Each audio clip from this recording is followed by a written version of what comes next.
Silver Blaze का रहस्य sir Arthur Conan Doyle की सबसे प्रसिद्ध शर्लक होम्स कहानियों में से एक है। ये कहानी बताती है कि कई बार सबसे महत्वपूर्ण सुराग वो होता है जो घटित नहीं हुआ।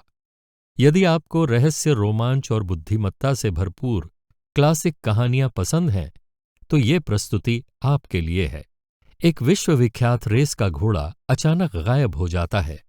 उसका प्रशिक्षक मृत मिलता है।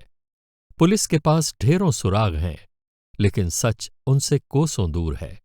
फिर शर्लक होम एक ऐसे सुराग की ओर इशारा करता है जिसे किसी ने सुराग माना ही नहीं। आखिर ऐसा क्या था जिसने पूरे रहस्य का पर्दाफाश कर दिया? आइए सुनते हैं सिल्वर ब्लेज का रहस्य।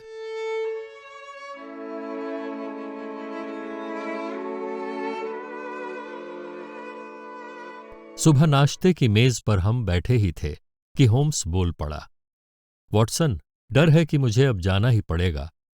जाना? कहाँ? डार्टमोर, किंग्स पाइलैंड। मुझे बहुत आश्चर्य नहीं हुआ। वाकई मुझे केवल इतना ही ताज्जुब हुआ कि वो अपने असाधारण केस में पहले से ही डूबा हुआ नहीं था, जो कि इंग्लैंड के एक सिरे से लेकर दूसरे सिरे तक चर्चा का विषय था।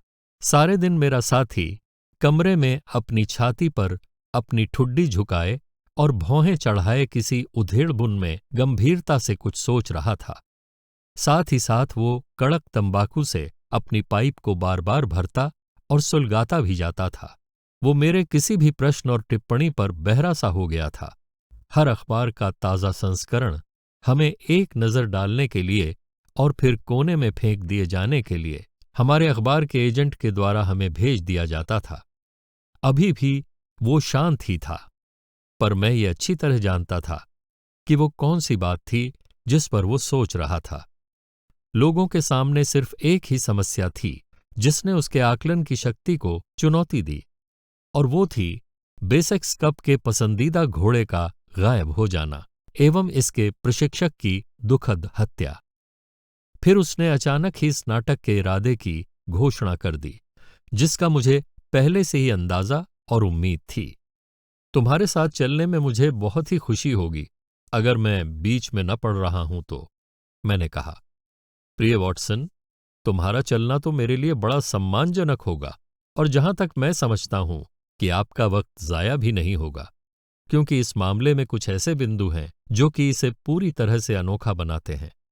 मेरे हिसाब से हमारे पास पेडिंगटन से ट्रेन पकड़ने का अभी वक्त है, और अपने सफर में हम इस केस पर आगे बात करेंगे। आपका मुझ पर एहसान होगा अगर आप अपनी उस बेहतरीन दूरबीन को भी अपने साथ लेकर चलें।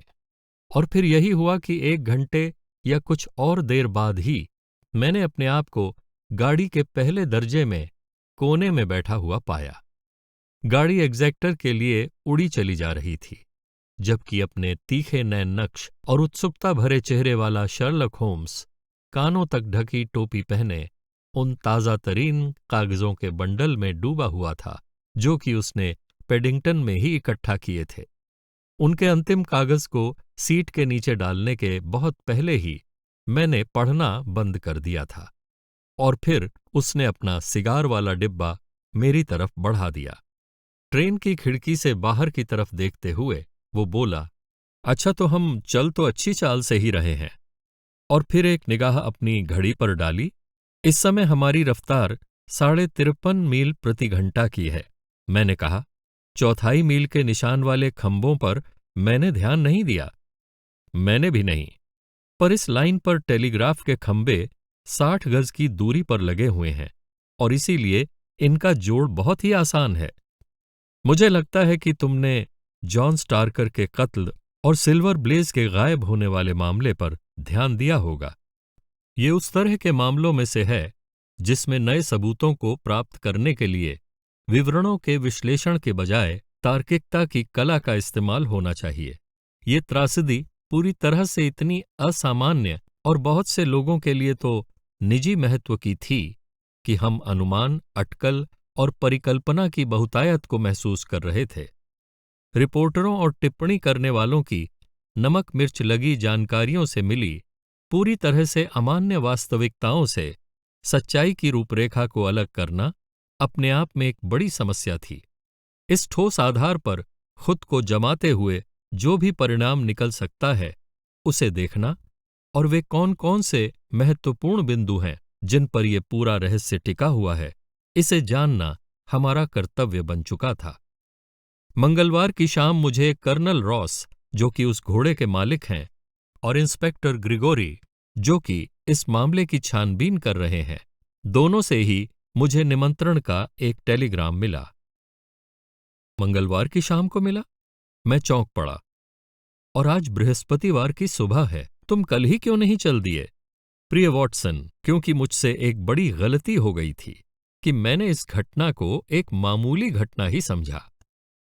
तुम्हारे संस्मरणों के माध्यम से मुझे जो भी जानता है वो भी यही समझेगा, जबकि वास्तविकता ये है कि मुझे इसके संभव होने का विश्वास ही नहीं हो पा रहा था कि इंग्लैंड का वो खास घोड़ा उत्तरी डार्टमोर जैसी छिटपुट आबादी वाली जगह में लंबे समय तक छिपा नहीं रह सकता है। घंटे दर घंटे कल से मैं यही सुनने की उम्मीद लगाए बैठा था कि वो घोड़ा मिल गया होगा और उसका अपहरणकर्ता भी जॉन स्टार्कर का हत्यारा ही होगा। और फिर जब अगली सुबह मुझे पता चला कि फिट्जरॉय सिम्पसन नाम के युवक की गिरफ्तारी से अधिक कुछ भी नहीं हुआ, तो मैंने महसूस किया कि अब मेरे सक्रिय होने का समय आ गया है। एक तरह से मेरा कल का दिन बर्बाद नहीं हुआ। तब तुमने अपनी एक रूपरेखा तो बना ली होगी। कम से कम इस मामले के जरूरी तथ्यों पर मैं एक पकड़ बना चुका हूं। मैं उन्हें बताऊंगा, पर यह उस तरह से स्पष्ट नहीं है कि जैसे इसे किसी दूसरे व्यक्ति को अभी बताया जा सके। और यदि मैं अपना काम शुरू करने की स्थिति तुम्हें स्पष्ट नहीं करूंगा, तो मैं मुश्किल से ही तुम्हारे सहयोग की उम्मीद कर सकता हूं। मैं कुशन का सहारा लेकर पीछे की तरफ झुका हुआ अपने सिगार के कश खींचने लगा। होम्स आगे की ओर झुककर अपनी लंबी और पतली तर्जनी को अपने बाएं हाथ की हथेली पर बने बिंदुओं से उन घटनाक्रमों के रेखाचित्र को दर्शा रहा था जिसने हमारी यात्रा को निर्धारित किया था। वो बोला, सिल्वर ब्लेज का संबंध आइसोनोमी प्रजाति से है और अपने मशहूर पूर्वजों की तरह इसने भी असाधारण कीर्तिमान बनाए हैं। इसका अब ये 5वां साल है और इसने घुड़दौड़ का हर इनाम कर्नल रॉस के लिए जीता है, जो कि इसके भाग्यशाली मालिक भी हैं। इस त्रासदी के घटने तक वो बेसेक्स कप का पहला पसंदीदा घोड़ा था और इस पर 1-3 की बाजी लगती थी। वो रेस प्रेमियों की पहली प्राथमिकता हुआ करता था और इसने कभी उन्हें निराश नहीं किया, ताकि इस पर बहुत अधिक रकम की बाजी लगती रहे। ये भी स्पष्ट है कि वहां पर बहुत से ऐसे लोग भी थे जिनकी बड़ी कोशिश रेस की झंडी गिरने तक सिल्वर ब्लेज को अगले मंगलवार तक वहां न पहुंचने देने में ही थी। इस वास्तविकता को किंग्स पाइलैंड, जहां पर कर्नल का अस्तबल था, में भी काफी महत्व दिया जाता था। इस खास घोड़े की सुरक्षा के लिए सभी तरह के इंतजाम किए गए थे। घोड़े के प्रशिक्षक जॉन स्टार्कर एक सेवानिवृत्त जॉकी हैं, अपना वजन बहुत बढ़ जाने से पहले, जिन्होंने कर्नल के घोड़ों की वर्षों तक सवारी की है। वे कर्नल के यहाँ 5 वर्षों तक जॉकी रहे हैं और फिर 7 वर्षों से वहीं एक प्रशिक्षक के रूप में काम कर रहे हैं। उनकी छवि एक जोशीले और ईमानदार मुलाजिम की रही है। चूंकि यहाँ पर व्यवस्था छोटी है और इसमें केवल 4 ही घोड़े हैं, इसलिए इनके नीचे 3 लड़के ही काम करते हैं। उन लड़कों में से एक हर रात अस्तबल में ही रहता है और बाकी लड़के अस्तबल की गैलरी में सोते हैं। उन सभी लड़कों का चरित्र बहुत ही अच्छा है। जॉन स्टार्कर एक शादीशुदा व्यक्ति हैं और वो अस्तबल से करीब 200 गज दूर एक छोटे से गांव में रहता है। उसके कोई संतान नहीं है। उसने एक नौकरानी भी रखी हुई है। वो एक खाता पीता संपन्न व्यक्ति है। यहां चारों तरफ का इलाका बहुत ही वीरान सा था, परंतु इसके उत्तर में करीब आधा मील दूर देहाती मकानों का एक छोटा सा समूह था, जो कि तावी स्टॉक के कॉन्ट्रैक्टरों ने उन असहाय, बीमार और अन्य दूसरे लोगों के लिए बनवाया था जो कि डार्टमोर की ताजी हवा का आनंद लेना चाहते थे। तावी स्टॉक, जो कि पश्चिम दिशा की ओर 2 मील की दूरी पर मौजूद है, जबकि बंजर घाटी वाले मैदान के पार करीब 2 मील की ही दूरी पर मैपल्टन का बड़ा प्रशिक्षण प्रतिष्ठान है, जिसका संबंध लॉर्ड बैकवाटर से है और इसका प्रबंधन सिलास ब्राउन द्वारा किया जाता है। ये घाटी चारों तरफ से हर दिशा में एक बंजर का ही रूप लिए हुए है और इसमें केवल कुछ घुमंतु बंजारे ही रहते थे। पिछले सोमवार की रात को जब वो त्रासदी घटी, तब वहां इसी तरह की सामान्य स्थिति थी। उस शाम घोड़ों ने अपना अभ्यास किया, उन्हें रोज की तरह ही पानी भी दिया गया और फिर रात को 9 बजे अस्तबल बंद भी कर दिए गए थे। लड़कों में से 2 प्रशिक्षक के घर तक गए, वहां उन्होंने किचन में खाना भी खाया और तीसरा लड़का नेड हंटर पहरे पर ही था। 9 बजने के कुछ ही देर बाद उनकी नौकरानी एडिथ बैक्स्टर उसका खाना लेकर अस्तबल पहुंची। खाने में वो मसालेदार मटन लेकर गई थी। चूंकि पानी पीने का नल अस्तबल में ही लगा हुआ है, इसीलिए वो पीने के लिए कुछ भी लेकर नहीं गई थी और अस्तबल का ये नियम है कि पहरे पर लगा लड़का वहां और कुछ भी नहीं पी सकता है। नौकरानी अपने साथ लालटेन भी लेकर गई थी, क्योंकि यहां बहुत अंधेरा था और रास्ता उस खुले बंजर टीले वाले मैदान से होकर जाता था। एडिथ बैक्स्टर अभी अस्तबल से 30 गज की ही दूरी पर थी कि एक आदमी अंधेरे से अचानक उसके सामने प्रकट हुआ। उसने उसे रुकने के लिए कहा। जैसे ही वो रुकी और उसने लालटेन की पीली रोशनी के घेरे में कदम रखा, तो देखा कि वो आदमी सभ्य लोगों की तरह सलेटी रंग का ट्वीड का सूट और कैनवस की टोपी पहने हुए था। उसने गेटर्स, घुटनों और एड़ियों के बीच पहने जाने वाला चमड़े का पट्टा पहन रखे थे। उसके हाथ में मूठ वाली एक भारी छड़ी भी थी। उस आदमी के पीले पड़े चेहरे और घबराहट भरे व्यवहार ने उस पर थोड़ा अजीब सा असर डाला। उसने सोचा कि उस अजनबी की उम्र 30 से कुछ अधिक ही होगी। उस अजनबी ने पूछा, क्या तुम बता सकती हो कि मैं कहाँ हूं? मैं लगभग इस बंजर मैदान में ही सोने का अपना मन बना चुका था कि तभी मैंने तुम्हारी लालटेन की रोशनी देखी। वो बोली, आप किंग्स पाइलैंड अस्तबल के पास हैं। ओह वाकई, क्या किस्मत है, वो जोर से बोला। मैं समझता हूं कि अस्तबल वाला लड़का वहां हर रात अकेला ही सोता है। शायद ये खाना तुम उसी के लिए लेकर जा रही हो। मुझे ऐसा लगता है कि तुम एक नई ड्रेस की कीमत कमाने को बुरा नहीं मानोगी, क्यों? उसने एक मुड़ा हुआ सफेद कागज का टुकड़ा अपने कोट की अंदर वाली जेब से बाहर निकाला। देखो, आज की रात वो लड़का इसे अपने पास रख लेता है और तुम इस पैसे से एक सुंदर सी फ्रॉक खरीद सकती हो।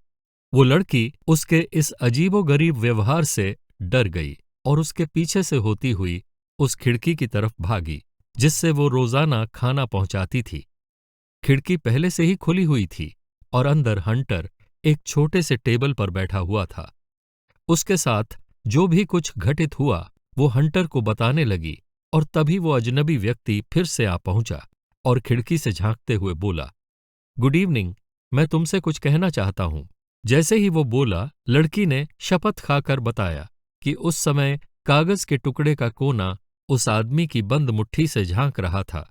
लड़के ने पूछा, तुम्हें क्या काम है यहां पर? वो बोला, मेरा काम तुम्हारी जेब गर्म कर सकता है। बेसेक्स कप के लिए तुम्हारे पास 2 घोड़े हैं, सिल्वर ब्लेज और बेयर्ड। मुझे एक सीधा सा सुझाव दे दो और फिर तुम घाटे में भी नहीं रहोगे। क्या ये सच है कि 5 फरलांगों में बेयर्ड दूसरों को 100 गज का अंतर दे सकता है? और क्या अस्तबल ने उस पर अपना पैसा लगाया है? लड़का चिल्लाया, अच्छा, तो तुम उन बदमाश दलालों में से एक हो।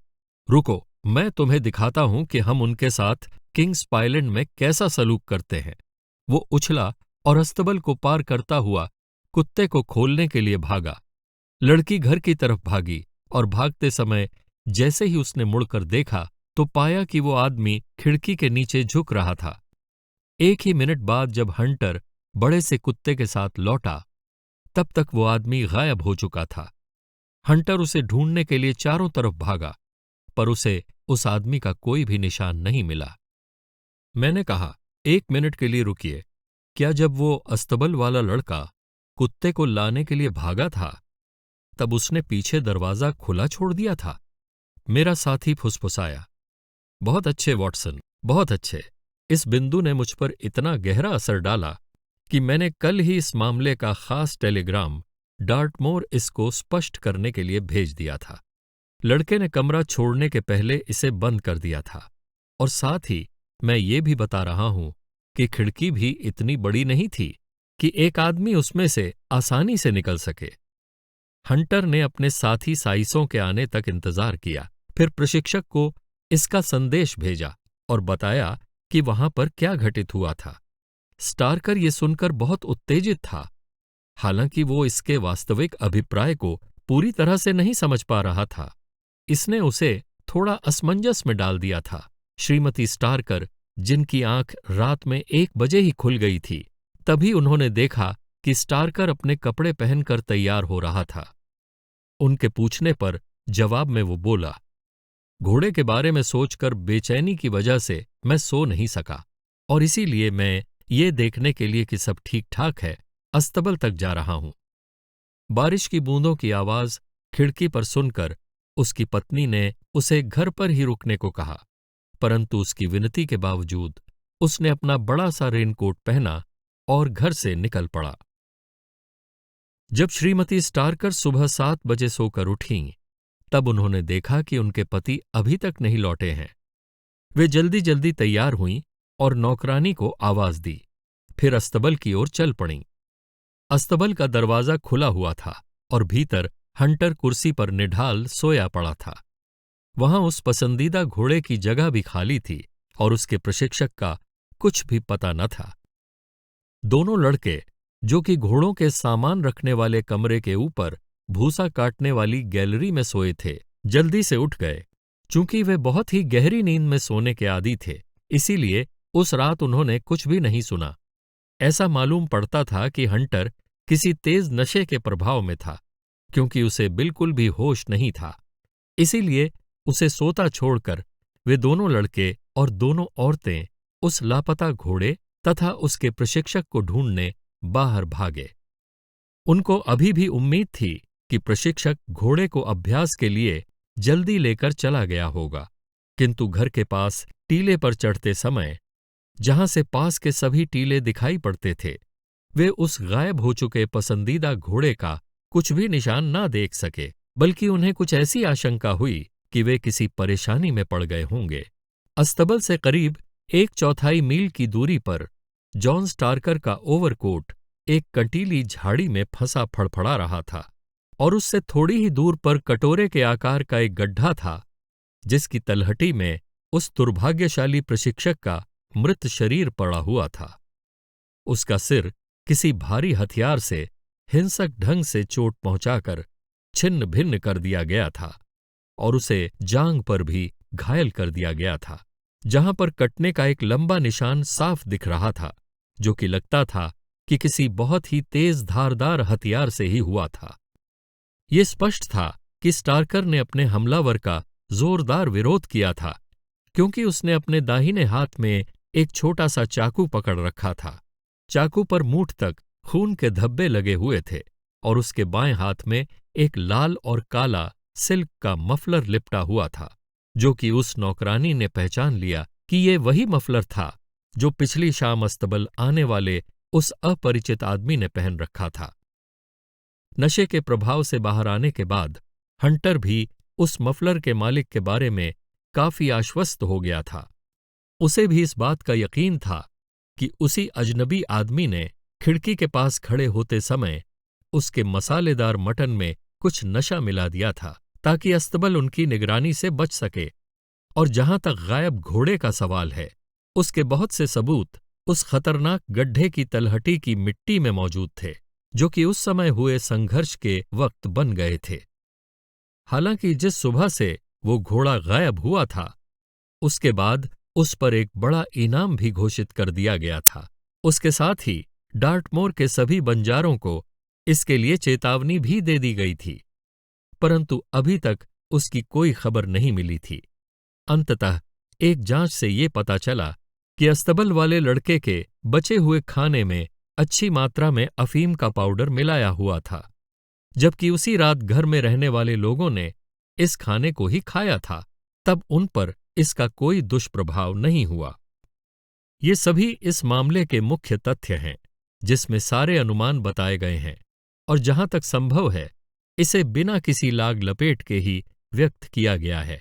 इस मामले में पुलिस ने जो कुछ भी किया है उसे मैं संक्षेप में बताता हूं। इंस्पेक्टर ग्रेगोरी, जिसे ये केस सुपुर्द किया गया है, वो एक बहुत ही काबिल अधिकारी है।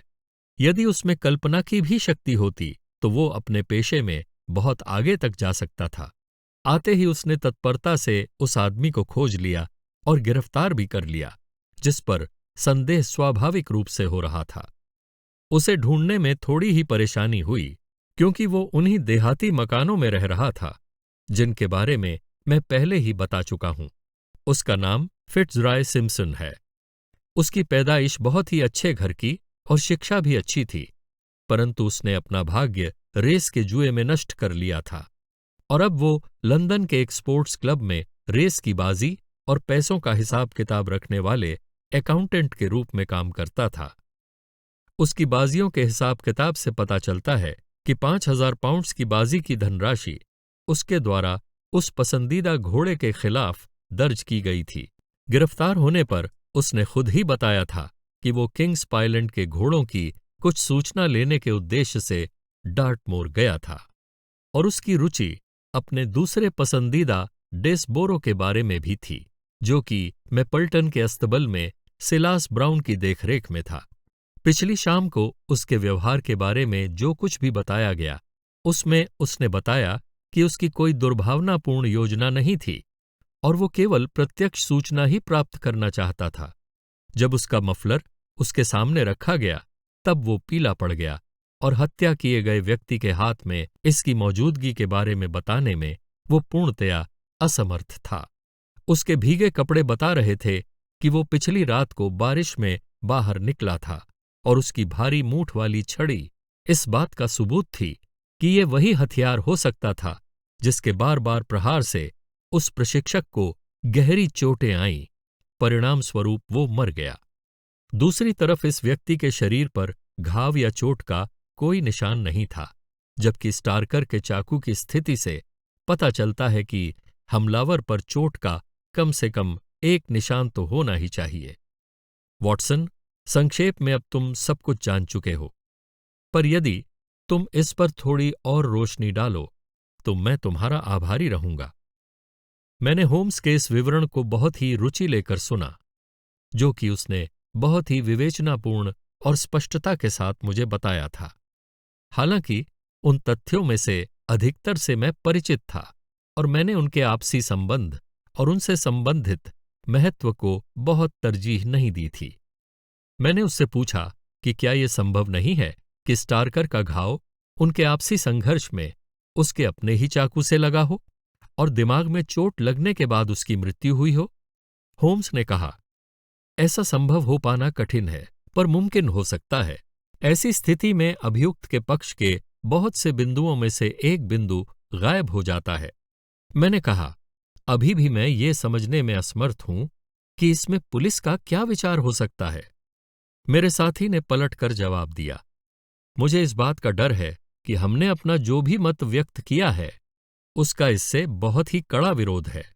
पुलिस को लगता है कि मैं मान लूं कि फिट्जरॉय सिम्पसन ने ही उस लड़के को नशीला पदार्थ खिलाया है और फिर किसी तरह डुप्लीकेट चाबी का प्रबंध करते हुए अस्तबल का दरवाजा खोलकर अपहरण करने के इरादे से घोड़े को बाहर निकाल लिया होगा। घोड़े की लगाम भी गायब है। इसका मतलब है कि सिम्पसन ने ही इसे लगाया होगा और फिर दरवाजा खुला छोड़कर जब वो घोड़े को लेकर बंजर क्षेत्र से दूर ले जा रहा होगा, तभी या तो उसकी मुलाकात घोड़े के प्रशिक्षक से हो गई होगी, या फिर प्रशिक्षक ने उसका पीछा करके उसको पकड़ लिया होगा।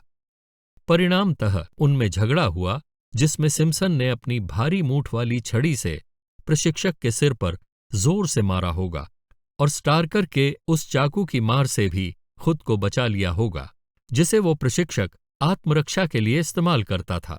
फिर चोर या तो उस घोड़े को किसी छिपने के स्थान पर ले गया या लड़ाई के दौरान कहीं भाग निकला, और अब वो इस बंजर टीले पर इधर उधर घूमने फिरने लगा होगा।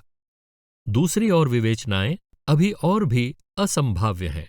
हालांकि जब मैं उस जगह पर एक बार रहूंगा तब मैं इस मामले को बहुत जल्दी ही जांच लूंगा, परंतु तब तक मैं ये नहीं कह सकता कि हम इस मामले की वर्तमान स्थिति से आगे किस प्रकार जा सकते हैं। हमें ताविस्टाक के उस छोटे से शहर तक पहुंचने से पहले ही शाम हो चुकी थी। ये शहर डार्टमोर के बड़े से घेरे के बीच में एक ढाल के उभार की तरह था। बाहर स्टेशन पर दो भले आदमी हमारा इंतजार कर रहे थे, जिनमें से एक लंबा और सुंदर था। उसके बाल व दाढ़ी किसी शेर की तरह थे तथा आंखें जिज्ञासापूर्ण व छेदती सी हल्के नीले रंग की थीं। दूसरा व्यक्ति छोटा और फुर्तीला था तथा इसने साफ सुथरा फ्रॉक वाला कोट और गेटर्स पहन रखा था। इसकी मूछें पतली और छंटी हुई थीं। साथ ही साथ इसने अपनी एक आंख पर लेंस भी लगा रखा था। साथ वाला व्यक्ति कर्नल रॉस था, जो कि एक जाना पहचाना खिलाड़ी है, और दूसरा व्यक्ति इंस्पेक्टर ग्रेगोरी है, जिसका नाम इंग्लिश जासूसी सेवा में बड़ी तेजी से चर्चित हुआ है। कर्नल ने कहा, मैं बहुत खुश हूं मिस्टर होम्स कि आप आ गए। अपने से जो कुछ भी अच्छा हो सकता था वो सब इंस्पेक्टर कर चुके हैं, परंतु मैं उस बेचारे स्टार्कर को न्याय दिलाने एवं अपने घोड़े को वापस पाने के लिए कोई भी कसर नहीं छोड़ना चाहता हूं। होम्स ने पूछा, क्या कोई अन्य नया नतीजा सामने आया है? इंस्पेक्टर बोला, मुझे बड़े दुख के साथ कहना पड़ रहा है कि इसमें बहुत ही थोड़ी प्रगति हुई है। हमारे पास एक खुली घोड़ा गाड़ी है। आपको कोई ऐतराज ना हो तो हम रोशनी कम होने से पहले उस जगह को देख लें और रास्ते में चलते हुए बातें भी कर लेंगे। 1 मिनट बाद ही हम सभी उस आरामदेह घोड़ा गाड़ी में बैठे और उस अनोखे पुराने डेवनशायर शहर की ओर तेजी से आगे बढ़ रहे थे। इंस्पेक्टर ग्रेगोरी इस मामले में पूरी तरह से भरा हुआ था और अपनी टिप्पणियों का प्रवाह जारी रखे हुए था, जबकि होम्स कभी कभी ही प्रश्न करते या बीच में टोकते। कर्नल रॉस अपनी बाहों को मोड़े हुए पीठ टिकाकर आराम से बैठे थे और उनका हैट उनकी आंखों के ऊपर झुका हुआ था, जबकि मैं इन दोनों जासूसों के बीच होती बातचीत को रुचिपूर्वक सुन रहा था। ग्रेगोरी अपनी वही कहानी बता रहा था जिसे करीब करीब उसी रूप में होम्स ट्रेन में मुझे पहले ही सुना चुका था। इंस्पेक्टर बोला, फिट्जरॉय सिम्पसन के चारों ओर काफी मजबूत जाल बुना गया है। मुझे ऐसा लगता है कि ये वही आदमी है। साथ ही साथ ये भी महसूस होता है कि सबूत पूरी तरह से परिस्थितिवश उत्पन्न हुए हैं और इनमें जरा सा भी नया विकास परिणाम को उलट सकता है। स्टार्कर के चाकू का क्या हुआ? हम इस निष्कर्ष पर आ चुके हैं कि गिरते समय इसने स्वयं को ही इससे घायल कर लिया होगा। ये सभी परामर्श मेरे मित्र डॉक्टर वॉटसन ने हमारे वहां पहुंचने पर दिए थे, और यदि ऐसा हुआ तो ये सब सिम्पसन के खिलाफ ही जाएंगे। इसमें कोई शक नहीं है कि उसके पास ना तो कोई चाकू है और ना ही उस पर किसी चोट का निशान है। उसके खिलाफ सबूत वाकई बहुत ही मजबूत हैं। उसकी उस पसंदीदा घोड़े के गायब होने में विशेष रुचि थी। अस्तबल के लड़के को जहर देने में उस पर संदेह था। वो वाकई तेज बारिश में बाहर गया था।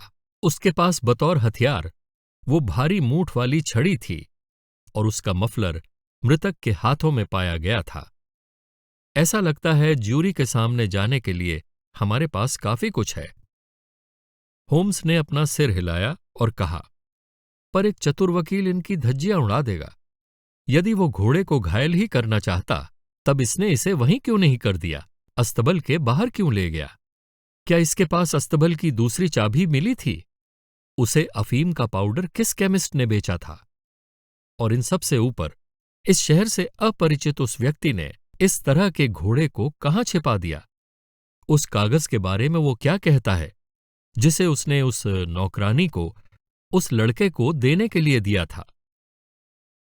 वो कहता है कि ये एक 10 पाउंड का नोट था जो उसके बटुए में मौजूद था, परंतु दूसरी परेशानियां इतनी कठिन नहीं हैं जितनी की मालूम पड़ती हैं। वो इस शहर के लिए अपरिचित नहीं है। वो गर्मी में 2 बार ताविस्टाक आकर ठहर चुका है। वो अफीम शायद लंदन से लाई गई थी। वो चाबी जिससे इस काम को अंजाम दिया गया शायद फेंक दी गई होगी। घोड़ा किसी गड्ढे की तलहटी में या घाटी की किसी सुरंग में हो सकता है। अपने मफलर के बारे में वो क्या कहता है? वो इसे स्वीकार करता है और कहता है कि मफलर खो गया था, किंतु इस मामले में एक नई बात सामने आई है जो कि उसके इस घोड़े को अस्तबल से ले जाने की तरफ इशारा करती है। होम्स ने अपने कान खुजाए। हमें कुछ ऐसी जानकारियां मिली हैं जिनसे पता चलता है कि जहां पर हत्या हुई थी उस जगह से 1 मील की दूरी पर ही सोमवार की रात को कुछ खानाबदोश ठहरे हुए थे और मंगलवार को वे वहां से चले गए। अब यह अनुमान है कि सिम्पसन और उन खानाबदोशों के बीच कोई संबंध रहा होगा और शायद वो घोड़ा लेकर उनके पास जा रहा होगा और तभी उसका पीछा करके उसे पकड़ लिया होगा। शायद घोड़ा अभी भी उनके पास ही हो। ये खानाबदोश इस बंजर इलाके में घूमते रहते हैं। मैंने 10 मील के घेरे में ताविस्टाक के प्रत्येक अस्तबल और बाहरी घरों को छान मारा है। जहां तक मैं समझता हूं, अभी एक और प्रशिक्षण अस्तबल यहां पास में ही बचा हुआ है। हां, ये एक ऐसी बात है जिसकी उपेक्षा हम लोगों को नहीं करनी चाहिए। उनका घोड़ा डेस्बोरो इस बाजी में दूसरे नंबर पर था। उनकी रुचि इस पसंदीदा घोड़े के गायब होने में होगी। जैसा कि सुनते हैं, उनके प्रशिक्षक सिलास ब्राउन ने इस आयोजन पर बहुत बड़ी बाजी लगाई थी और वो इस बेचारे स्टार्कर का दोस्त भी नहीं है। क्या मैपल्टन के अस्तबलों से इस सिम्पसन का कुछ भी लेना देना नहीं है? बिल्कुल भी नहीं। होम्स घोड़ा गाड़ी में पीछे की तरफ पीठ टिकाकर बैठ गए और बातचीत बंद हो गई। कुछ ही मिनटों के बाद हमारे चालक ने लाल छोटी ईंटों वाले एक साफ सुथरे विला के सामने गाड़ी रोक दी। विला की दीवारों पर किनारी बाहर की तरफ लटकी हुई थी और ये विला सड़क के किनारे पर ही स्थित था। कुछ ही दूरी पर बाड़े के उस पार स्लेटी रंग की टाइल वाला एक बड़ा सा घर दिखाई पड़ रहा था। हमारे चारों तरफ वो बंजर मैदान एक हल्का सा उभार लिए हुए मुरझाते हुए फर्न के पौधे के कांसे के रंग सा क्षितिज तक फैला हुआ था, जो कि ताविस्टाक के चर्च के ऊंचे खंभों और पश्चिम दिशा के मकानों के समूहों से ही अलग होता था और जिनसे मैपल्टन के अस्तबलों का भी पता चल रहा था। होम्स के अलावा हम सभी उठ खड़े हुए, परंतु होम्स सामने आकाश में नजर गड़ाए अभी भी पीठ टिकाकर अपने ख्यालों में डूबा बैठा हुआ था। जैसे ही मैंने उसकी बांह को छुआ, वो एक झटके से उठ गया और गाड़ी से बाहर निकल गया। कर्नल रॉस, जो कि आश्चर्य से देख रहे थे, उनकी तरफ मुड़ते हुए होम्स बोला, माफ कीजिएगा, मैं दिन में सपने देख रहा था। उसकी आंखों में एक चमक थी और उसके व्यवहार में उत्तेजना को दबाने वाला भाव था, जिससे मैं भी सहमत था, और इसका इस्तेमाल उसने इस ढंग से किया जैसे कि मैं उसी के रास्ते पर हूं और उसके हाथों कोई सुराग लग गया है। हालांकि मैं इसका अंदाजा नहीं लगा सका कि ये उसे कहां से मिला। ग्रिगोरी ने कहा, मिस्टर होम्स, शायद आप वारदात वाली जगह पर तुरंत ही जाना चाहेंगे। मैं सोचता हूं कि मुझे यहां थोड़ी देर रुकना चाहिए और 1 या 2 प्रश्नों के जवाब मुझे अभी विस्तार से जानने हैं। मेरे अनुमान से क्या स्टार्कर यहां वापस लाया गया था? हां, वो वहां सीढ़ियों पर लेटा था। कल इसकी बाकी जांच पड़ताल होनी है। कर्नल रॉस, क्या वो आपकी सेवा में कई वर्षों से है? मैंने उसमें हमेशा एक अच्छा सेवक ही पाया है। इंस्पेक्टर, मुझे उम्मीद है कि उसकी मौत के समय जो कुछ भी उसकी जेब में था, आपने उसकी सूची बना ली होगी। वे सभी चीजें बैठक कक्ष में मौजूद हैं, आप उन्हें देख सकते हैं। मुझे इन्हें देखकर बहुत खुशी होगी। हम सभी सामने वाले कमरे में एक कतार में खड़े हो गए और फिर कमरे के बीच वाली मेज के चारों तरफ बैठ गए। तब इंस्पेक्टर ने एक चौकोर टीन का बक्सा खोला और हमारे सामने कुछ चीजों का ढेर लगा दिया। इसमें माचिस की एक डिबिया, चर्बी वाली 2 इंच की मोमबत्ती, तंबाकू का एक एडीपी ब्रिया रूट पाइप, सील की खाल से बनी एक थैली, सोने की जंजीर वाली चांदी की घड़ी, सोने की 5 गिन्नियां और हाथी दांत की मूठ वाला चाकू, जिसका फल बहुत ही अच्छा और कठोर था, एवं उस पर विज एंड कंपनी लंदन की छाप लगी हुई थी।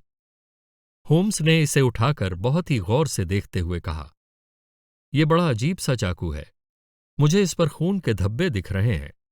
ऐसा लगता है कि ये वही चाकू है जो मृतक की मुट्ठी में था। वॉटसन, ये चाकू वाकई तुम्हारी ही खोज की दिशा को बता रहा है ना?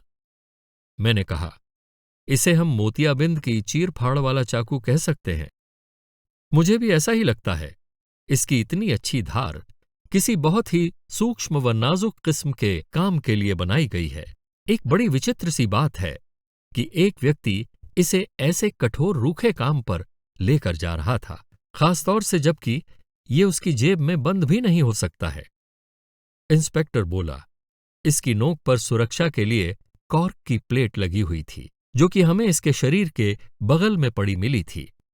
उसकी पत्नी ने हमें बताया था कि वो चाकू ड्रेसिंग टेबल पर पड़ा हुआ था और जैसे ही वो कमरे से बाहर निकला उसने इसे उठाकर रख लिया था। ये एक कमजोर सा हथियार था, परंतु शायद उस समय इसके कब्जे में सबसे बेहतर हथियार यही था। बहुत संभव है, परंतु ये कागज कैसे हैं? इनमें से 3 तो घास के डीलरों के खातों की रसीदें हैं। एक कागज कर्नल रॉस के निर्देशों का पत्र है और ये हैट बनाने वाले की पर्ची है, जिसमें बॉन्ड स्ट्रीट की मैडम लीज रीर ने विलियम डर्बीशायर को 37 पाउंड का भुगतान किया। श्रीमती स्टारकर ने हमें बताया था कि डर्बीशायर उसके पति का मित्र है और कभी-कभी उसके पत्र इस पते पर आते रहते हैं। उन पर्चियों की ओर देखते हुए होम्स ने टिप्पणी की, लगता है मैडम डर्बीशायर महंगे शौक रखती हैं। एक अकेली ड्रेस के लिए 22 गिन्नियां कुछ ज्यादा नहीं है क्या? ऐसा लगता है कि यहां कुछ और जानने के लिए नहीं बचा है। अब हमें उस वारदात वाली जगह पर चलना चाहिए। जैसे ही हम बैठक कक्ष से बाहर निकले, एक औरत, जो कि लगता था हमारा ही इंतजार कर रही थी, एक कदम आगे बढ़ी और उसने इंस्पेक्टर की बांह पर अपना हाथ रखा। उसका चेहरा मरियल सा, पतला और उत्सुकता से भरा हुआ तथा हाल ही की घटना के डर की छाप लिए हुए था। क्या वो आपको मिल गया? क्या आपने उसे ढूंढ लिया? और फिर वो हाँफने लगी। नहीं मिसेस स्टारकर, पर मिस्टर होम्स हमारी सहायता करने लंदन से यहां आए हैं और जो भी संभव होगा हम करेंगे। होम्स बोला, मिसेस स्टारकर, कुछ समय पहले मैं वाकई आपसे प्लेमथ की एक पार्टी में मिल चुका हूं। नहीं सर, आपसे गलती हुई है। मुझसे? क्यों? मुझे पूरा यकीन है। आपने फाख्ते के रंग के सिल्क के कपड़े पहने हुए थे, जिसमें शुतुरमुर्ग के पंखों सी किनारी लगी हुई थी। महिला ने जवाब दिया, सर मेरे पास कभी भी ऐसी ड्रेस नहीं थी। होम्स ने कहा, ओह चलिए, आप ठीक ही कह रही हैं। और फिर क्षमा मांगकर वो इंस्पेक्टर के पीछे बाहर चल दिया। उस बंजर टीले को पार करके थोड़ी दूर चलने पर हमें वो घाटी मिली जिसमें वो मृत शरीर पड़ा हुआ मिला था। इसके ऊपरी किनारे पर कंटीली झाड़ी थी जिसमें वो कोट फंसा हुआ पाया गया था। होम्स ने कहा, जहां तक मैं समझता हूं, उस रात को तेज हवा नहीं थी। नहीं, पर बारिश तेज थी। उस स्थिति में वो ओवरकोट उड़कर उस झाड़ी में नहीं फंस सकता, बल्कि उसे वहां पर रखा गया होगा। हाँ, ये उस झाड़ी पर फैला दिया गया था शायद। आपने तो मेरे मन में एक रुचि जगा दी है। ऐसा लगता है ये जमीन काफी रौंदी गई है। इसमें कोई शक नहीं कि सोमवार की रात से अब तक यहां काफी लोग गुजरे होंगे। यहां किनारे पर एक और चटाई का एक टुकड़ा बिछा दिया गया है और हम सभी उसी पर खड़े थे। वाह! इस झोले में मेरे पास एक जोड़ा स्टारकर का और एक जोड़ा सिम्पसन का जूता है। साथ ही सिल्वर ब्लेज की लोहे की एक नाल भी है। वाह इंस्पेक्टर, तुमने बहुत ही बेहतर काम किया है। होम्स ने बैग ले लिया और उस गड्ढे में उतरने लगा। उसने उस चटाई को और बीच में सरका लिया, फिर अपने चेहरे पर एक खिंचाव सा लाते हुए अपनी ठुड्डी को हथेली पर टिकाए अपने सामने की रौंदी हुई मिट्टी को ध्यान से देखा और अचानक बोला, हेलो, ये क्या है? ये आधी जली हुई मोम वाली माचिस की तीली थी। इसमें इतनी मिट्टी लगी हुई थी कि ये एक लकड़ी की पपड़ी लग रही थी। इंस्पेक्टर ने चेहरे पर थोड़ी सी नाराजगी का भाव लाते हुए कहा, मैं ये नहीं सोच पा रहा हूं कि मैंने इसे देखा कैसे नहीं। ये छिपी हुई और मिट्टी में दबी थी। मैंने केवल इसलिए इसे देखा क्योंकि मैं इसको खोज रहा था। इसे पाकर आप क्या उम्मीद करते हैं? मैं सोचता हूं ये ऐसे ही यहां नहीं पड़ी है। होम्स ने बैग से वे जूते बाहर निकाल लिए और जमीन पर पड़े निशानों से उन्हें मिलाया। फिर वो उस गड्ढे के ऊपरी किनारे तक हाथों के सहारे चढ़ा और झाड़ियों व फर्न तक कुहनियों के बल सरका। इंस्पेक्टर बोला, मेरे हिसाब से वहां अब और रास्ता नहीं है। मैंने इस मैदान की हर दिशा में 100 गज तक काफी ध्यान से जांच कर ली है। होम्स ने उठते हुए कहा, वाकई? आपके कहने के बाद मैं इसको पुनः करने की धृष्टता नहीं करना चाहूंगा, मगर अंधेरा होने से पहले मैं इस घाटी का एक छोटा सा चक्कर जरूर लगाना चाहूंगा, ताकि मैं इस जगह को समझ सकूं। और मैं सोचता हूं कि घोड़े की इस नाल को अपनी अच्छी तकदीर के लिए मुझे इसे अपनी जेब में रख लेना चाहिए। कर्नल रॉस ने मेरे सहयोगी के शांत और काम करने के विशिष्ट तरीके को देखकर थोड़ी अधीरता दिखाई। उन्होंने अपनी घड़ी पर एक निगाह डाली और बोले, इंस्पेक्टर, मैं चाहता हूं कि आप मेरे साथ वापस चलें। बहुत से ऐसे विषय हैं जिन पर मैं आपकी राय लेना चाहता हूं, और खास तौर से क्या मुझे अपने घोड़े का नाम बेसेक्स कप से बाहर करने की बात लोगों को बता देनी चाहिए? बिल्कुल नहीं, होम्स ने निर्णायक स्वर में थोड़ा जोर से कहा। मैं नाम जारी रहने देने के पक्ष में हूं। कर्नल ने झुककर अभिवादन किया और कहा, सर, मुझे आपकी राय जानकर बहुत ही प्रसन्नता हुई। जब आप पूरा घूम लें तब आप हमें उस बेचारे स्टार्कर के घर पर मिल लें, फिर हम साथ ही ताविस्टॉक चलेंगे। कर्नल इंस्पेक्टर के साथ वापस मुड़ गया, जबकि होम्स और मैं धीमे धीमे बंजर मैदान पर चलने लगे। मैपल्टन के अस्तबल के पीछे सूरज डूबने लगा था। हमारे सामने का ढलवां मैदान सुनहरे रंग की आभा लिए हुए भूरे रंग में गहराया हुआ सा था, जिसमें मुरझाए हुए फर्न और कटीली झाड़ियों पर शाम की धूप पड़ रही थी। परंतु यह प्राकृतिक सुंदरता मेरे साथी के लिए व्यर्थ ही थी, क्योंकि वो तो अपने गहरे विचारों में ही डूबा हुआ था। अंततः वो बोला, वॉटसन, इधर से। हम थोड़ी देर के लिए सवाल छोड़ सकते हैं कि जॉन स्टार्कर को किसने मारा। हम ये जानने पर ध्यान केंद्रित करें कि उस घोड़े के साथ क्या हुआ होगा। अब ये मान लें कि वो घोड़ा उस त्रासदी के दौरान या बाद में खुद को छुड़ाकर भाग गया होगा, परंतु वो जा कहां सकता है? घोड़ा समाज में रहने वाला प्राणी है। यदि उसे खुला छोड़ दिया जाए तो उसकी अंतः प्रेरणा उसे वापस किंग्स पाइलैंड या मैपल्टन अस्तबल की ओर ही ले जाएगी।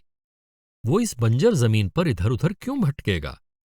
वो अब तक जरूर देख लिया गया होगा, और उसका अपहरण बंजारे क्यों करेंगे?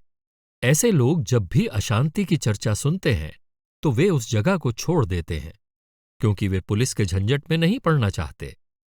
तब वे ऐसा घोड़ा बेचने की उम्मीद भी नहीं कर सकते। तब वे बहुत बड़े जोखिम में पड़ जाएंगे और इससे वे कुछ भी हासिल नहीं कर पाएंगे। ये बात बिल्कुल ही स्पष्ट है। तब वो है कहां? मैं ये पहले ही कह चुका हूं कि या तो वो किंग्स पाइलैंड में है या मैपल्टन में। वो किंग्स पाइलैंड में नहीं मिला, इसीलिए वो मैपल्टन में ही होगा। आओ एक अनुमान के आधार पर ही वहां चलते हैं, देखें कि इसमें हमें क्या हासिल हो पाता है। जैसा कि इंस्पेक्टर ने बताया था कि बंजर का यह हिस्सा बहुत ही कठोर और सूखा है, किंतु इसकी ढाल मैपल्टन की तरफ है, और तुम वहां से देख सकते हो कि वहां उधर की तरफ एक बड़ा सा गड्ढा है, जो कि मंगलवार की रात को बहुत ही गीला हो गया होगा। यदि हमारा अनुमान सही है, तब घोड़े ने उसे जरूर पार किया होगा, और इस बात में दम है कि हमें वहां उसके पैरों के निशान मिलने चाहिए। हम बातचीत करते हुए तेजी से चल रहे थे और कुछ ही मिनटों में उस बड़े गड्ढे के पास पहुंच गए। होम्स के कहने पर मैं उस गड्ढे के किनारे के दाहिनी तरफ से उतरा और वे बाईं तरफ से उतरे। पर अभी मैं 50 कदम भी नहीं चल पाया था कि मैंने उसके चिल्लाकर पुकारने की आवाज सुनी और देखा कि वे हाथ हिलाकर मुझे बुला रहे थे। उनके सामने मुलायम जमीन पर घोड़े के पदचिन्ह दिख रहे थे, और उनके पास जेब में जो घोड़े की नाल थी वो उस छाप में ठीक ठाक समा गई थी। होम्स ने कहा, देखा, कल्पना का कमाल। यही वो चीज है जिसका ग्रिगोरी के पास अभाव है। हमने कल्पना की थी कि क्या हो सकता था और अनुमान पर काम किया और फिर खुद को सही पाया। चलो अब आगे बढ़ते हैं। हमने उस दलदली तलहटी को पार किया और करीब 1/4 मील सूखी और कठोर जमीन पर चले। आगे फिर जमीन ढालू थी और वे पदचिह्न भी दिखाई पड़े। करीब आधे मील तक वे निशान फिर से गायब हो गए, परंतु उन्हें पाने के लिए हम मैपल्टन के काफी पास तक पहुंच गए। ये होम्स ही थे जिन्होंने उन चिन्हों को पहले देखा और उन्हें देखते ही उनके चेहरे पर जीत का एक भाव दिखा। घोड़े के पदचिन्हों के पीछे अब एक आदमी के भी पैरों के निशान दिख रहे थे। मैं जोर से बोला, पहले घोड़ा अकेला था। ऐसा ही लगता है कि ये पहले अकेला ही था। अरे देखो तो ये क्या है। दोनों ही पदचिन्ह अचानक वापस मुड़ गए थे और अब वे किंग्स आइलैंड की दिशा की ओर थे। होम्स ने सीटी की आवाज निकाली और हम इनके निशानों के पीछे चल पड़े। उनकी आंखें पदचिन्हों पर ही टिकी थीं, परंतु मैं उससे कुछ हटकर एक ओर देख रहा था। तभी मुझे देखकर बड़ा आश्चर्य हुआ कि वही पदचिन्ह फिर से विपरीत दिशा की ओर आ रहे हैं। जब मैंने उनकी तरफ इशारा किया तब होम्स बोले, वॉटसन तुम समझ लो, ये तुम्हारे लिए है। तुमने हमारी काफी दूरी बचा दी है क्योंकि इसने हमें हमारे चिन्हों पर वापस ला दिया है। चलिए वापसी के चिन्हों के पीछे चलते हैं। हमें काफी दूर नहीं चलना पड़ा। निशान डामर वाले रास्ते पर जाकर खत्म हो गए थे। ये रास्ता मैपल्टन के अस्तबलों के फाटकों की ओर जा रहा था। जैसे ही हम वहां पहुंचे, एक साइस दौड़ता हुआ बाहर आया और बोला, हम यहां किसी बाहरी व्यक्ति को नहीं देखना चाहते हैं। होम्स ने अपने वेस्टकोट की जेब में अपनी उंगली और अंगूठे को डाले हुए कहा, मैं सिर्फ एक चीज पूछना चाहता हूं। यदि मैं तुम्हारे मालिक सिलास ब्राउन से कल सुबह 5 बजे मिलना चाहूं तो ये बहुत जल्दी तो नहीं होगा? सर, यदि कोई आने वाला है तो वो मौजूद रहेंगे। वे तो पहले से ही तैयार रहते हैं। परंतु यहां तो मैं खुद ही आपके प्रश्नों का जवाब देने के लिए मौजूद हूं। नहीं नहीं सर, जहां तक मेरी अपनी कीमत है, मुझे कुछ दिखना भी तो चाहिए। फिर जैसा आप चाहें। शर्लक होम्स ने आधा क्राउन अपनी जेब से निकाला और वापस फिर जेब में डाल दिया। उसने देखा कि गुस्से से घूरता हुआ एक बुजुर्ग आदमी फाटक पर हाथों में चाबुक लहराता हुआ टांगे फैलाकर खड़ा है। डॉसन, क्या बात है? गपबाजी मत करो, जाकर अपना काम करो। और तुम्हें यहां क्या काम है? होम्स ने बहुत ही मीठे स्वर में कहा, सर, हम सिर्फ 10 मिनट के लिए आपसे बात करना चाहते हैं। मेरे पास बेकार घूमने वालों से बात करने का समय नहीं है। हमें यहां अजनबी का आना पसंद नहीं है। भाग जाओ, नहीं तो तुम्हारे पीछे कुत्ता छोड़ दूंगा। होम्स आगे की ओर झुके और उस प्रशिक्षक के कानों में फुसफुसाकर कुछ कहा, जिसे सुनते ही वो उत्तेजित हो गया और उसकी कनपटी गुस्से से लाल हो गई। वो चिल्लाया, यह झूठ है, बिल्कुल बकवास।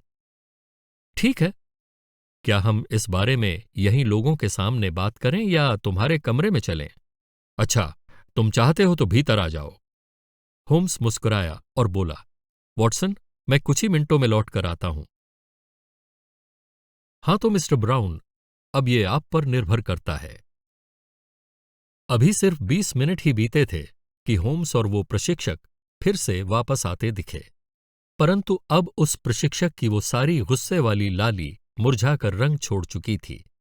इतने कम समय में ऐसा परिवर्तन मैंने पहले कभी नहीं देखा था कि जैसा मुझे सिलास ब्राउन के चेहरे पर दिखा। उसका चेहरा पीला पड़ चुका था और उसकी भौहों पर पसीने की बूंदें झलक रही थी और चाबुक हवा में हिलती टहनी की तरह हिल रहा था। उसका उद्दंडता भरा व्यवहार भी अब गायब हो चुका था और अब वो मेरे साथी के बगल में घिघियाता हुआ सा वैसे ही चल रहा था कि जैसे एक कुत्ता अपने मालिक की बगल में चलता है। वो बोला, आपके निर्देशों का पूरा पालन होगा, मैं उन्हें पूरा कर दूंगा। होम्स ने उसकी तरफ देखते हुए कहा, इसमें कोई गलती नहीं होनी चाहिए।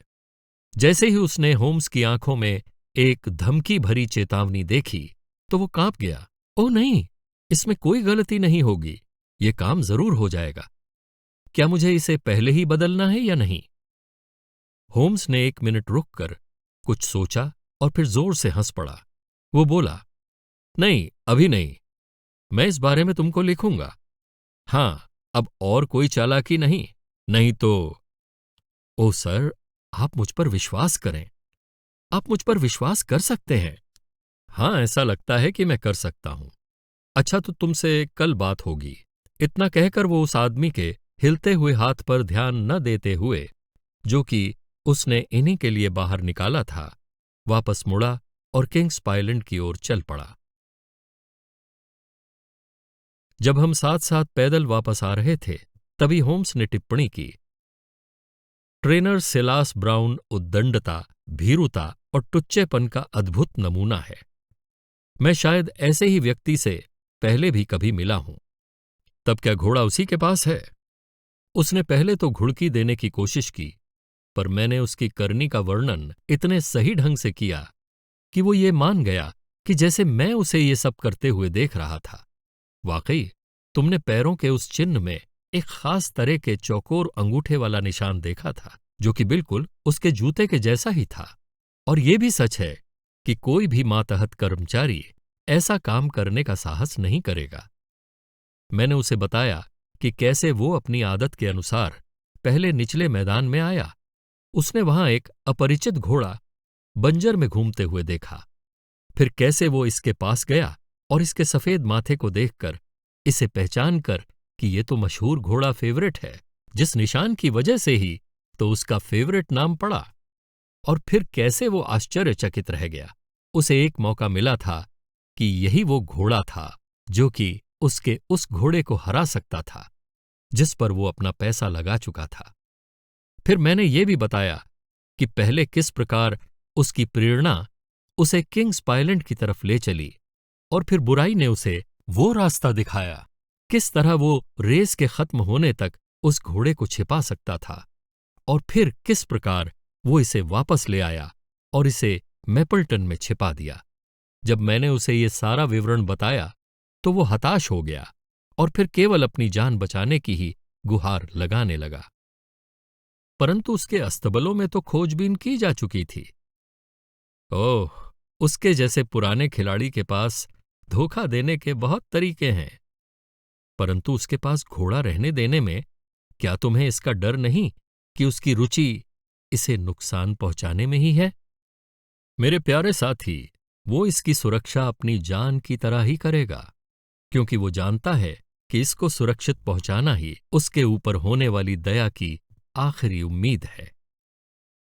कर्नल रॉस इस मामले में अधिक दया दिखाने वाला आदमी नहीं लगता है। ये मामला कर्नल रॉस पर निर्भर नहीं है। मैं अपने ही तरीके से काम करता हूं, और जितना मुझे लगता है उतना ही कम या अधिक मैं बताता हूं। स्वतंत्र होकर काम करने का यही फायदा है। वॉटसन, मैं नहीं जानता कि तुमने इस पर ध्यान दिया कि नहीं, पर कर्नल का व्यवहार मेरे साथ थोड़ा उपेक्षापूर्ण रहा है, और उसकी कीमत पर अब मैं थोड़ा मजा लेना चाहता हूं। उसको इस घोड़े के बारे में कुछ भी नहीं कहना है। बिना तुम्हारे आदेश के बिल्कुल नहीं बताऊंगा। जॉन स्टार्कर की हत्या किसने की है? इस प्रश्न की तुलना में इन बातों का महत्व बहुत कम है, और इसी में तुम अपने आप को लगाओ। पर आज की रात की ट्रेन से हम दोनों लंदन जाएंगे। मैं अपने साथी के शब्दों को सुनकर भौंचक्का रह गया। हमने अभी कुछ ही घंटे डेवनशायर में बिताए थे, और उसने अपनी छानबीन इतनी बुद्धिमानी से शुरू की ही थी, जो अभी पूरी तरह से मुझे समझ में भी नहीं आई थी कि वो इसे बीच में ही छोड़ रहा था। जब तक हम प्रशिक्षक के घर वापस नहीं आ गए, उनके मुंह से एक भी शब्द नहीं निकला। कर्नल और इंस्पेक्टर घर पर हमारा इंतजार कर रहे थे। होम्स ने कहा, मेरा दोस्त और मैं रात की ट्रेन से शहर वापस जा रहे हैं। हम आपके खूबसूरत डार्टमोर की शानदार ताज़ी हवा का आनंद ले चुके हैं। इंस्पेक्टर ने अपनी आंखें चौड़ी कीं और कर्नल ने उपहास की मुद्रा में अपने होंठ गोल किए और कहा, तो आप उस बेचारे स्टार्कर के कातिल को गिरफ्तार न कर पाने के कारण बहुत निराश हैं। होम्स ने अपने कंधे उचकाए और बोला, इस काम में वाकई बहुत सी कठिनाइयां हैं। फिर भी मैं ये चाहता हूं कि कैसे भी आपका घोड़ा मंगलवार को रेस में भाग ले, और मेरी आपसे प्रार्थना है कि आप अपने जॉकी को इसके लिए तैयार रखेंगे। क्या मैं आपसे जॉन स्टार्कर की एक तस्वीर ले सकता हूं? इंस्पेक्टर ने फोटो लिफाफे से बाहर निकाला और उसे दे दिया। मिस्टर ग्रेगोरी, आप मेरी सभी इच्छाओं का अनुमान लगा लेते हैं। क्या आप यहां थोड़ी देर के लिए रुकेंगे ताकि मैं उस नौकरानी से एक प्रश्न पूछ सकूं? जैसे ही मेरा साथी कमरे से बाहर गया, कर्नल रॉस ने रूखेपन से कहा, मैं आपके लंदन वाले परामर्शदाता से थोड़ा निराश हूं। जब से वे आए हैं मुझे नहीं लगता कि हम कुछ भी आगे बढ़े हैं। मैंने कहा, कम से कम आपको उनकी ओर से ये आश्वासन तो मिला है कि आपका घोड़ा रेस में दौड़ेगा। कर्नल ने अपने कंधे उचकाते हुए कहा, हाँ, मुझे मात्र आश्वासन मिला है और मैं अपना घोड़ा पाना चाहता हूं।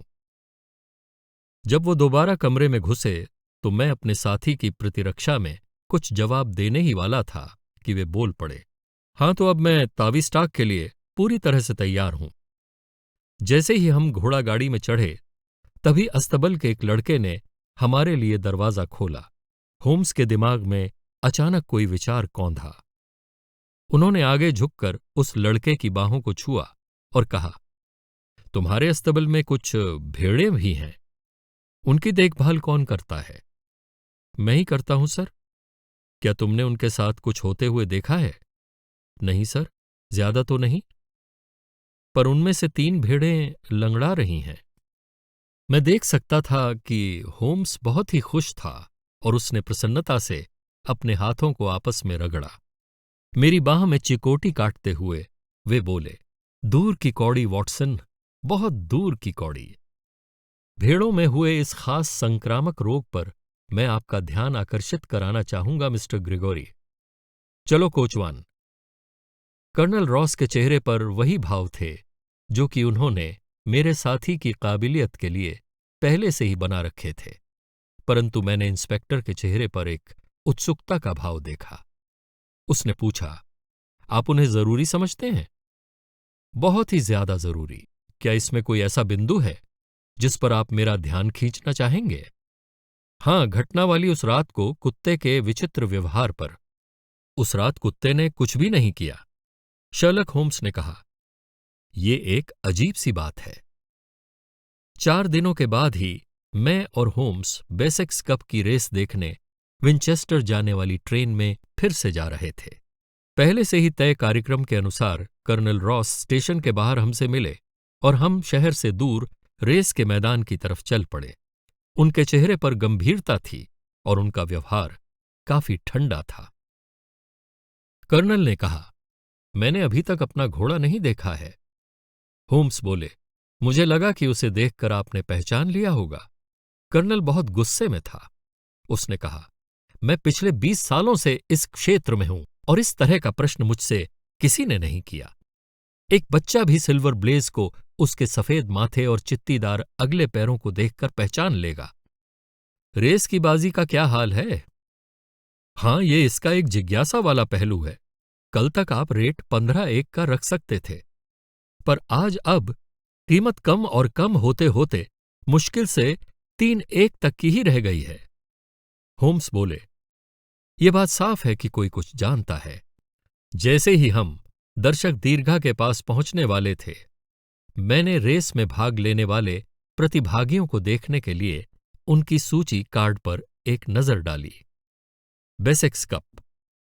नंबर 1, न्यूटन मालिक हैथ, लाल टोपी, दालचीनी के रंग वाली जैकेट।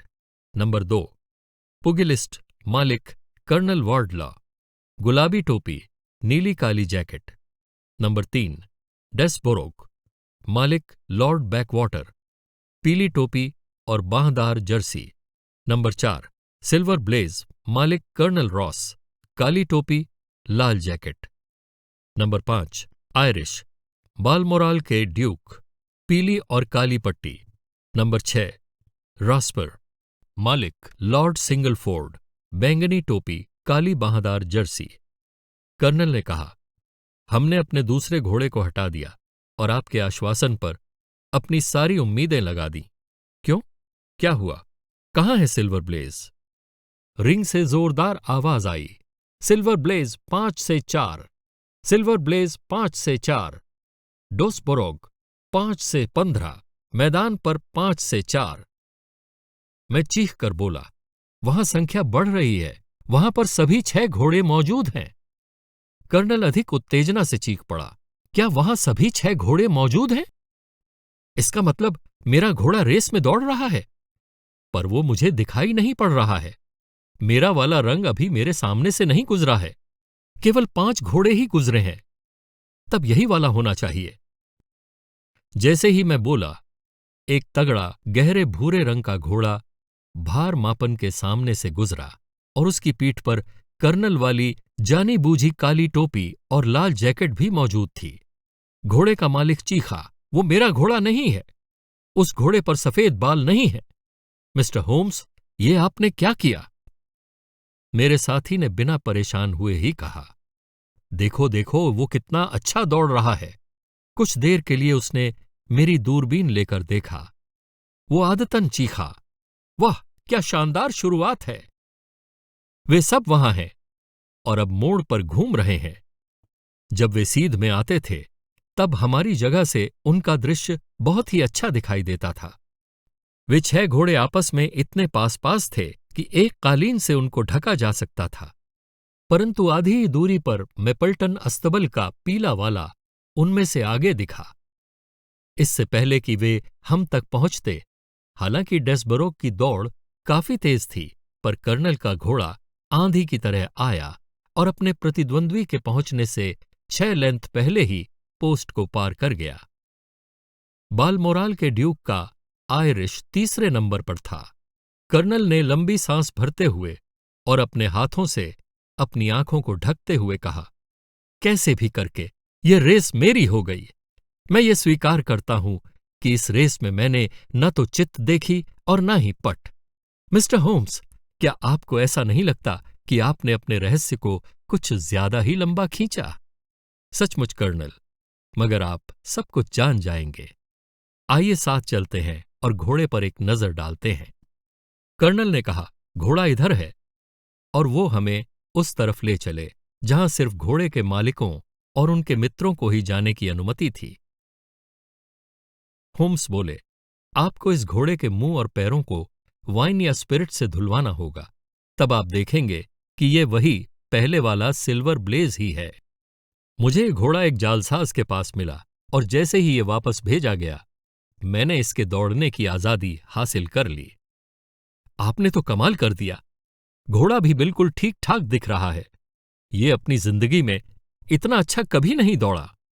आपकी योग्यता पर शक करने के लिए मैं आपसे 1000 बार माफी मांगता हूं। आपने मेरा घोड़ा मुझे वापस देकर मुझ पर बहुत बड़ा एहसान किया है। आपकी मुझ पर एक और कृपा होगी यदि आप जॉन स्टार्कर के हत्यारे को भी पकड़ लें। होम्स ने धीमे से कहा, मैं ये भी कर चुका हूं।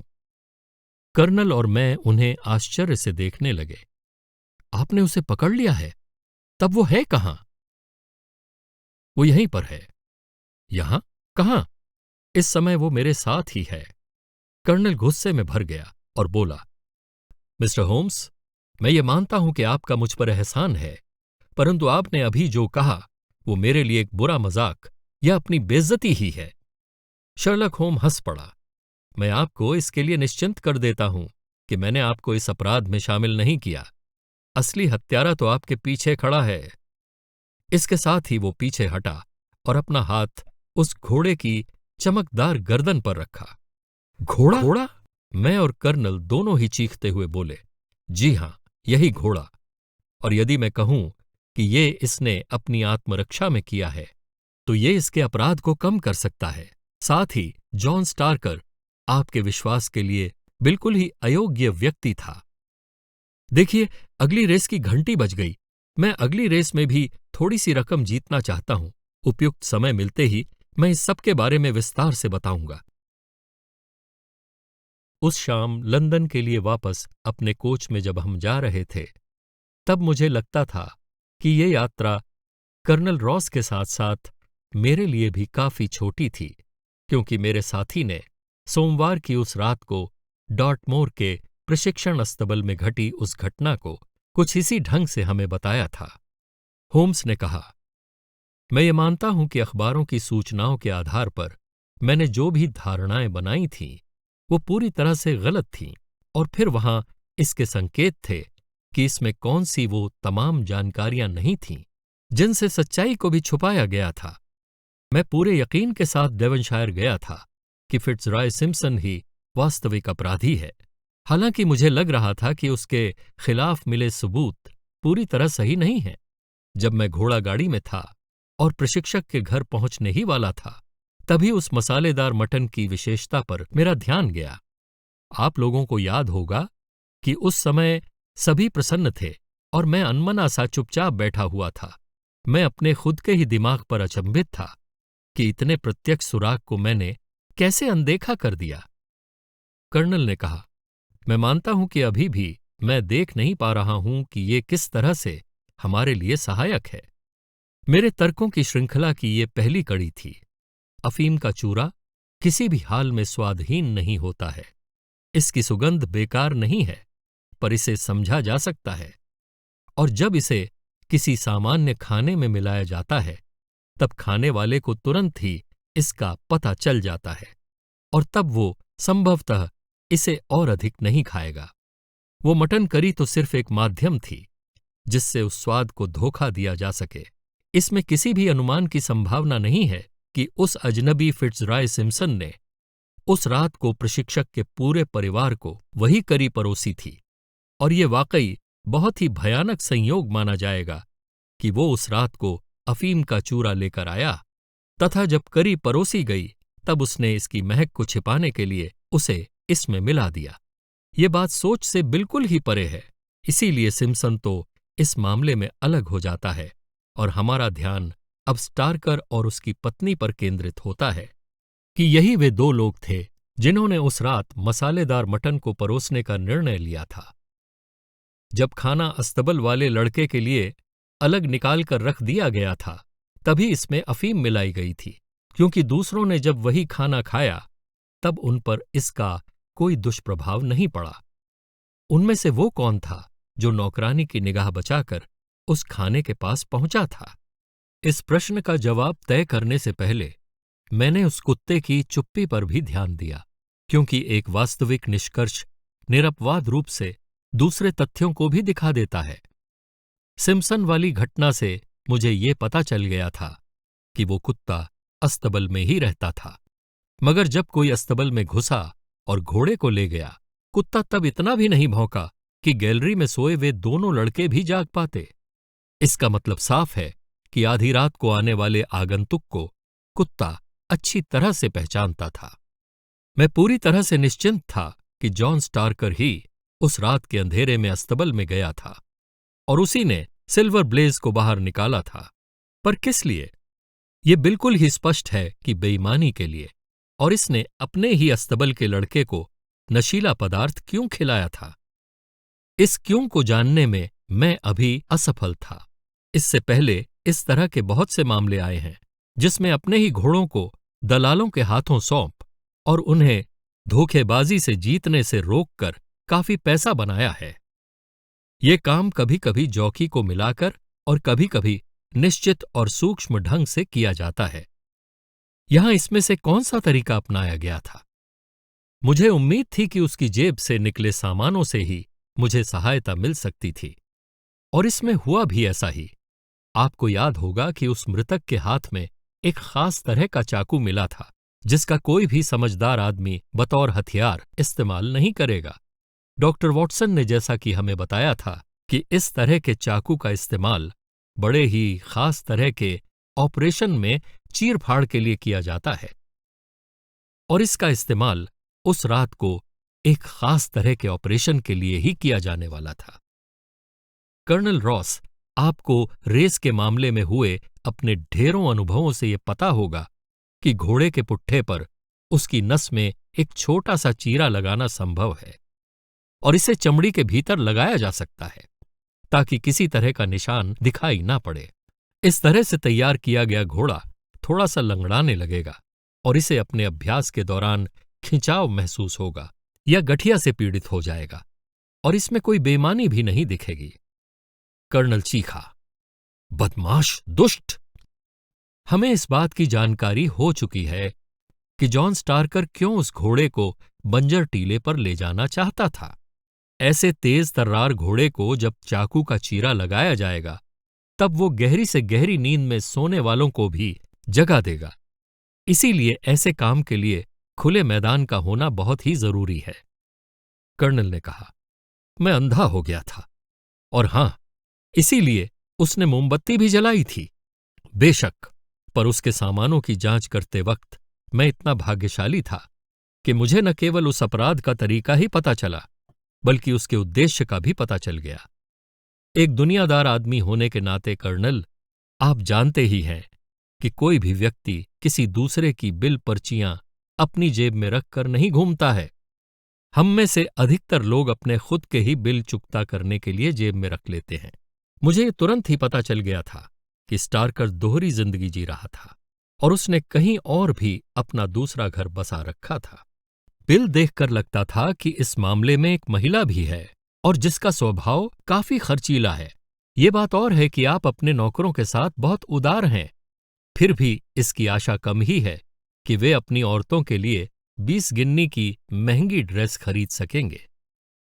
मैंने श्रीमती स्टार्कर से जानते हुए कि उनको पता नहीं है, फिर भी उनसे उनकी ड्रेस के बारे में पूछा था। इस बात से मैं संतुष्ट हो चुका था कि ये ड्रेस उन तक नहीं पहुंची थी। तब मैंने औरतों के परिधान सिलने वाले का पता वहां से ले लिया और ये महसूस किया कि डर्बीशायर में उसे स्टार्कर का फोटोग्राफ दिखाकर मैं आसानी से ये जानकारी प्राप्त कर लूंगा। और इसके बाद तो सब कुछ स्पष्ट था। स्टार्कर घोड़े को उस गड्ढे में ले गया था जहां रोशनी नहीं थी। भागते समय सिम्पसन का मफलर गिर गया था, जिसे स्टार्कर ने घोड़े के पैरों से सुरक्षा के इस्तेमाल के इरादे से उठा लिया। उस गड्ढे में जब वो घोड़े के पीछे आया और रोशनी जलाई, तब घोड़ा उस अचानक पैदा हुई रोशनी से डर गया और जानवर की अजीब सी प्रकृति कि उसके साथ कुछ बुरा घटने वाला है, वो बिदक गया और उसने अपने स्टील वाले खुरों से स्टार्कर के माथे पर जोरदार प्रहार कर दिया।